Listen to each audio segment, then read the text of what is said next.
ನಮಸ್ಕಾರ ವೀಕ್ಷಕರೇ, ಯೋಗವನ ಬೆಟ್ಟದ ಮನೆಮದ್ದು ಕಾರ್ಯಕ್ರಮಕ್ಕೆ ತಮಗೆಲ್ಲರಿಗೂ ಆತ್ಮೀಯವಾದಂಥ ಸ್ವಾಗತ. ಇವತ್ತಿನ ಸಂಚಿಕೆಯಲ್ಲಿ ವಿಭಿನ್ನವಾದ ಒಂದು ವಿಟಮಿನ್, ಯಾಕಂದರೆ ಸಾಕಷ್ಟು ವಿಟಮಿನ್ಗಳ ಬಗ್ಗೆ ತಿಳಿಸ್ಕೊಟ್ಟಿದ್ದೀವಿ. ಅದರಲ್ಲಿ ವಿಟಮಿನ್ ಕೆ ಅನ್ನೋದು ಸಾಮಾನ್ಯ ಕೇಳಿರೋದಿಲ್ಲ, ವಿಟಮಿನ್ ಕೆ ಅಂತಲೂ ಇದೆಯಾ ಅನ್ನೋದು ಸಾಕಷ್ಟು ಜನರಲ್ಲಿ ಗೊಂದಲ ಇರುತ್ತೆ. ಸೊ ವಿಟಮಿನ್ ಕೆ ಅನ್ನೋದು ನಮ್ಮ ದೇಹಕ್ಕೆ ಎಷ್ಟು ಮುಖ್ಯವಾದದ್ದು, ಅದು ಯಾವುದರಲ್ಲಿ ನಮಗೆ ಆಹಾರದಲ್ಲಿ ಸಿಗ್ತದೆ ಮತ್ತು ಆ ವಿಟಮಿನ್ ಕೆ ಅನ್ನೋದು ಕೊರತೆ ಆದರೆ ಏನೆಲ್ಲ ತೊಂದರೆಗಳಾಗುತ್ತೆ, ಅದನ್ನು ಬಳಸೋದ್ರಿಂದ ನಮಗೆ ಉಪಯೋಗಗಳೇನು ಅನ್ನೋದ್ರ ಬಗ್ಗೆ ತಿಳಿತಾ ಹೋಗೋಣ. ವಿಟಮಿನ್ ಕೆ ಅಂತಕ್ಕಂಥದ್ದು ಎಲ್ಲ ವಿಟಮಿನ್ಗಳಿಗಿಂತ ವಿಭಿನ್ನವಾದಂಥ ಒಂದು ವಿಟಮಿನ್ ಅಂತಲೇ ಹೇಳ್ಬೋದು. ಇದು ಯಾವುದೇ ಆಹಾರ ಪದಾರ್ಥಗಳಲ್ಲಿ ನಿಮಗೆ ಸಿಗೋದಿಲ್ಲ, ಕೇವಲ ಹಣ್ಣು ಮತ್ತು ಸೊಪ್ಪು ತರಕಾರಿಗಳಲ್ಲಿ ಮಾತ್ರ ಸಿಗ್ತಕ್ಕಂಥ ಅಂಶವಾಗಿರುತ್ತೆ.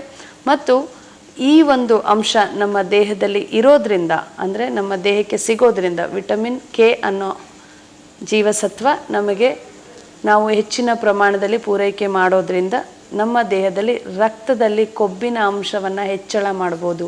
ಕೊಬ್ಬು ಅಂತ ಹೇಳಿದ ತಕ್ಷಣ ಬ್ಯಾಡ್ ಕೊಲೆಸ್ಟ್ರಾಲ್ ಅಲ್ಲ, ದೇಹಕ್ಕೆ ಬೇಕಾಗಿರ್ತಕ್ಕಂಥ ಕೊಬ್ಬಿನ ಅಂಶ.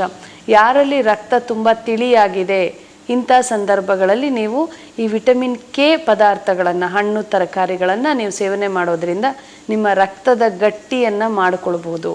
ತಿಳಿ ರಕ್ತ ಇರೋರಿಗೆ ರಕ್ತ ಗಟ್ಟಿ ಆಗಲಿಕ್ಕೆ ಈ ಒಂದು ವಿಟಮಿನ್ ನಿಮಗೆ ಸಹಾಯ ಆಗುತ್ತೆ.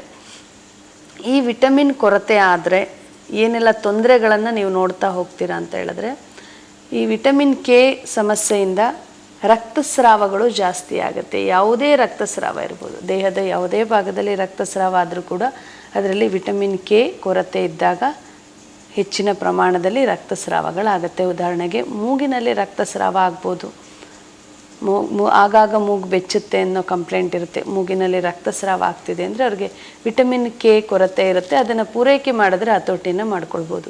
ಹಲ್ಲುಗಳಲ್ಲಿ ರಕ್ತಸ್ರಾವ, ಹಲ್ಲು ಮತ್ತು ಹೊಸಡುಗಳಲ್ಲಿ ಇನ್ಫೆಕ್ಷನ್ ಮತ್ತು ರಕ್ತಸ್ರಾವ ಆಗ್ತಾಯಿದ್ರೆ ಈ ಒಂದು ವಿಟಮಿನ್ ಕೆ ಪೂರೈಕೆಯನ್ನು ನೀವು ಮಾಡ್ಕೊಳ್ಬೇಕಾಗತ್ತೆ. ಹಾಗೆ ಹೆಣ್ಣು ಮಕ್ಕಳಲ್ಲಿ ಋತು ಸಂದರ್ಭಗಳಲ್ಲಿ ರಕ್ತಸ್ರಾವ, ಅತಿಯಾದ ರಕ್ತಸ್ರಾವ ಏನಾದರೂ ಋತು ಸಂದರ್ಭದಲ್ಲಿ ನಿಮಗೆ ಕಾಡ್ತಾ ಇದ್ದರೆ ಇದು ಕೂಡ ವಿಟಮಿನ್ ಕೆಯನ್ನು ನೀವು ಪೂರೈಕೆ ಮಾಡಿದಾಗ ರಕ್ತಸ್ರಾವವನ್ನು ಕಂಟ್ರೋಲಿಗೆ ತಗೊಳ್ಬೋದು. ಅದೇ ರೀತಿ ಯಾವುದೋ ಒಂದು ಗಾಯಗಳಾದಾಗ ಆ ಗಾಯದಿಂದ ಅತಿಯಾದ ರಕ್ತಸ್ರಾವ ಆಗ್ತಾಯಿದ್ದು ಯಾವುದೇ ಸಂದರ್ಭದಲ್ಲೂ ರಕ್ತ ನಿಲ್ಲಿಸೋದು ಕಷ್ಟ ಆಗ್ತಿದೆ ಅಂದರೆ ಅದು ಕೂಡ ವಿಟಮಿನ್ ಕೆ ಕೊರತೆ ಇರುತ್ತೆ. ವಿಟಮಿನ್ ಕೆಯನ್ನು ನೀವು ಪೂರೈಕೆ ಮಾಡಿಕೊಳ್ಬೇಕು ಅನ್ನೋ ಒಂದು ಸಿಂಪ್ಟಮ್ಸ್. ಅದೇ ರೀತಿಯಾಗಿ ನಿಮ್ಮ ದೇಹದಲ್ಲಿ ಕರಳಲ್ಲಿ ರಕ್ತಸ್ರಾವವನ್ನು ನಾವು ನೋಡ್ತೀವಿ, ಮಲದಲ್ಲಿ ರಕ್ತಸ್ರಾವವನ್ನು ನೋಡ್ತೀವಿ, ಮತ್ತು ಮೂತ್ರದಲ್ಲಿ ರಕ್ತಸ್ರಾವಗಳು. ಈ ರೀತಿ ಯಾವುದೇ ರಕ್ತಸ್ರಾವಗಳು ಆಗ್ತಾ ಇದೆ ಅಂತ ಹೇಳಿದ್ರೆ ವಿಟಮಿನ್ ಕೆ ಕಡಿಮೆ ಇದೆ ನಿಮ್ಮ ದೇಹದಲ್ಲಿ ಅಂತ ಅದನ್ನು ನೀವು ಪೂರೈಕೆ ಮಾಡುವಾಗ ನಿಮ್ಮ ದೇಹದ ರಕ್ತದಲ್ಲಿ ಗಟ್ಟಿಯನ್ನು ನಾವು ನೋಡ್ಬೋದು, ರಕ್ತಸ್ರಾವಗಳನ್ನು ನೀವು ಹತೋಟಿಗೆ ತಗೊಳ್ಬಹುದು. ಹಾಗೆ ಈ ವಿಟಮಿನ್ ಕೆ ಕೊರತೆ ಇರುವಂಥವರಿಗೆ ಸ್ವಲ್ಪ ಎಲ್ಲೇ ಪೆಟ್ಟು ಬಿದ್ದರೂ, ಯಾವುದೇ ಒಂದು ಭಾಗಕ್ಕೆ ಏಟಾದರೂ ಕೂಡ ಆ ಭಾಗ ಕಪ್ಪು ಬಣ್ಣದಲ್ಲಿ ಕಂದುತ್ತಾ ಹೋಗುತ್ತೆ, ಚರ್ಮನೇ ಕಂದು ಬಿಡುತ್ತೆ. ಸ್ವಲ್ಪ ಏಟು ಬಿದ್ದರೂ, ಸ್ವಲ್ಪ ನೋವಾದರೂ, ಸ್ವಲ್ಪ ತಗಲಿಸ್ಕೊಂಡ್ರೂ ಕೂಡ ಆ ಭಾಗ ಕಂದು ಬಣ್ಣಕ್ಕೆ ತಿರುಗ್ತಕ್ಕಂಥ ಸಮಸ್ಯೆಯನ್ನು ನೋಡ್ತೀರಾ. ಸೊ ಈ ರೀತಿ ಎಲ್ಲ ಲಕ್ಷಣಗಳಿದ್ರೆ ವಿಟಮಿನ್ ಕೆ ಅನ್ನು ನೀವು ಪೂರೈಕೆ ಮಾಡಬೇಕು ಅಂತ ನೀವು ಅರ್ಥ ಮಾಡ್ಕೊಳ್ಬೇಕು.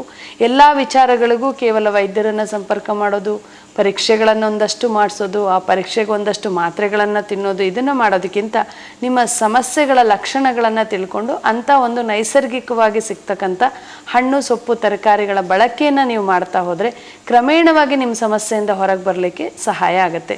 ಸೊ ಈ ರೀತಿ ವಿಟಮಿನ್ ಕೆ ಅನ್ನೋದು ನಿಮ್ಮ ದೇಹಕ್ಕೆ ಸಿಗೋದ್ರಿಂದ ಸಾಕಷ್ಟು ಲಾಭಗಳನ್ನು ನೀವು ನೋಡ್ಬೋದು.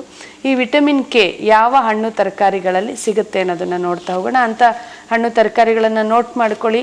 ಯಾರಿಗೆಲ್ಲ ಈ ರೀತಿ ಸಮಸ್ಯೆಗಳಾಗ್ತಾ ಇದೆ ಅವರು ಖಂಡಿತವಾಗ್ಲೂ ನೀವು ಬಳಸ್ಬೋದು. ವಿಟಮಿನ್ ಕೆ ಇರ್ತಕ್ಕಂಥ ಆಹಾರಗಳು ಎಲೆಕೋಸು, ಗೆಡ್ಡೆಕೋಸು, ಪಾಲಕ್, ಬ್ರೊಕೋಲಿ ಮತ್ತು ಹಸಿರು ಬಣ್ಣದ ಎಲೆಗಳು, ಸೋಯಾಬೀನ್ ಮತ್ತು ಕೇಲ್ ಅಂತ ಹೇಳಿ ನಿಮಗೆ ತರಕಾರಿಗಳಲ್ಲಿ ಸಿಗುತ್ತೆ. ಕೇಲ್ ಅನ್ನೋ ತರಕಾರಿ ಕೂಡ ನೀವು ಬಳಸ್ಬೋದು.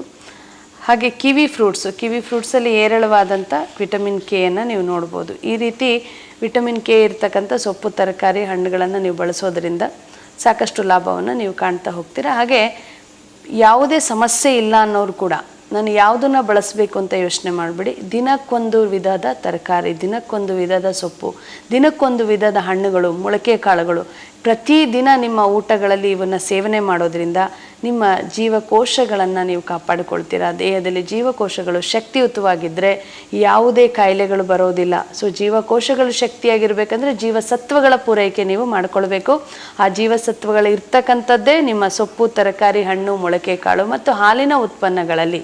ನಿಮ್ಮ ಧಾನ್ಯಗಳಲ್ಲಿ ಇರ್ತಕ್ಕಂಥ ಅಂಶಕ್ಕೂ ತರಕಾರಿ ಮತ್ತು ಹಾಲಿನ ಉತ್ಪನ್ನಗಳಲ್ಲಿ ಇರ್ತಕ್ಕಂಥ ಅಂಶಕ್ಕೂ ತುಂಬ ವ್ಯತ್ಯಾಸಗಳಿರುತ್ತೆ. ಹಾಗಾಗಿ ಎಲ್ಲ ಆಹಾರದಲ್ಲೂ ನಮಗೆ ಸಂಪೂರ್ಣವಾಗಿ ಪೌಷ್ಟಿಕಾಂಶಗಳು ಬೇಕಂತ ಹೇಳಿದ್ರೆ ಧಾನ್ಯಗಳಿಗೆ ಕೊಡುವಷ್ಟು ಮಹತ್ವವನ್ನು ನಾವು ಸೊಪ್ಪು, ತರಕಾರಿ, ಹಣ್ಣು, ಮೊಳಕೆ ಕಾಳು ಮತ್ತು ಹಾಲಿನ ಉತ್ಪನ್ನಗಳಿಗೂ ಕೊಡೋದ್ರಿಂದ ಸಂಪೂರ್ಣವಾದ ಆರೈಕೆ ನಮ್ಮ ದೇಹಕ್ಕೆ ಸಿಗುತ್ತೆ. ಯಾವುದೇ ಕಾಯಿಲೆಗಳು ಬರದೇ ಇರೋ ಹಾಗೆ ನಮ್ಮ ದೇಹವನ್ನು ಕಾಪಾಡ್ಬೋದು.